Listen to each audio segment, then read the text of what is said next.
అందరికీ అంకాలమ్మ తల్లి దీవెనలమ్మ. చాలామంది మెసేజ్ పెడతారు, మంచిగా జరుగుతాండాయి, పనులు అవుతాండాయి, అమ్మ సంతానం ఇచ్చింది అని, ఆ ఉద్యోగాలు ఇచ్చిందని, ఆరోగ్యం బాగుందని. రేపు శుక్రవారం ప్రతి ఒక్కరి పేర్ల మీద అమ్మవారికి ఒడిబియ్యం పోస్తానమ్మ, సంతానం ఇయ్యాలని. ఎవరికైతే సంతానం ఇచ్చిందో సంతానం బాగుండాలి, లక్షణంగా ఉండాలని కృష్ణుని ఉయ్యాల్లో బెచ్చ. అంటే ఉయ్యాల్లో బెచ్చ తల్లి బిడ్డలకు మంచి జరుగుతుంది, కృష్ణుని ఉయ్యాల్లో బెచ్చే. సరేనమ్మా, అక్కడి నుంచి చూసి దండం పెట్టుకోండి. చాలా సత్యమైన తల్లి, మీరు ఇక్కడికే రావాల్సిన అవసరం లే. ఒక్కొక్క విషయానికి ఒక్కొక్క మాల వేస్తూ ఉంటా అమ్మవారికి. పూలమాల, నిమ్మమాల, తమలపాకుల మాల. చూడండి అమ్మ దగ్గర ఎన్ని మాలలు ఉన్నాయో. అట్లా వేస్తూ ఉంటాను అన్నమాట. అంటే అది పరిహారము. సరేనా? అంటే చాలా మంచి జరుగుతుంది. మీరే ఇక్కడికే రావాలి, ఇక్కడి నుంచే ఏదన్నా చేయించుకోవాలి, జరుగుతాయనే మాటే లేదమ్మా. చాలా అంటే చాలా సత్యమైన తల్లి, మీరు అక్కడి నుంచే చూసి దండం పెట్టుకోండి.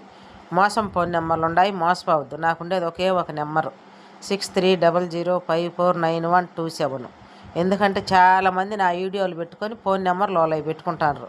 అందుకని చూసి మోసపోవద్దు. ఎంతమందికని నేను చెప్పేదమ్మా. చాలా అంటే చాలా సత్యమైన తల్లి, గ్రామ దేవత అంకాలమ్మ తల్లి.